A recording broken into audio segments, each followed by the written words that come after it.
How to fix Fiverr not sending photo. If any day you face a problem like Fiverr is not being able to send any of the pictures or any of the photos that you are trying to send to the next person there, then do not worry as we have got a perfect solution for this. For this, first of all, you have to find the Fiverr application on your mobile device. After that, you have to tap on Fiverr for a while. After you tap on Fiverr for a while, you can see an interface like this. Now you have to go to the eye option out there.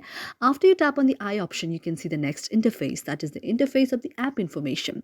After you see the interface of the app information, here are some of the steps that you need to follow. First of all, you have to go to the option of the notifications and tap on notifications.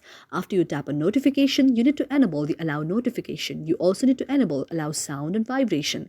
After that, you have to go back again. After going back, you have to go to the next option, that is the option of permissions, and tap on permissions.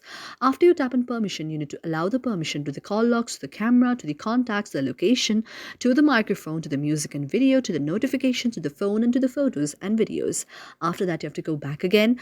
After going back, you have to go to the option of set as default and tap on set as default. After tapping on set as default, you need to enable open the supported links and then go back again. After going back, you have to go to the next option, that is the option of storage, and tap on storage. After you tap on storage, you can see an interface like this. Now if you see any of the cache there, you have to go to the option of clear the cache and tap on clear the cache.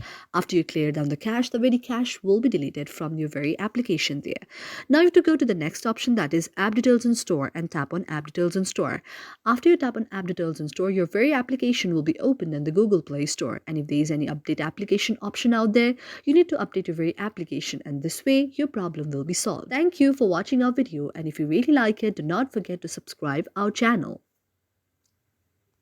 Thank you for watching our video, and if you really like it,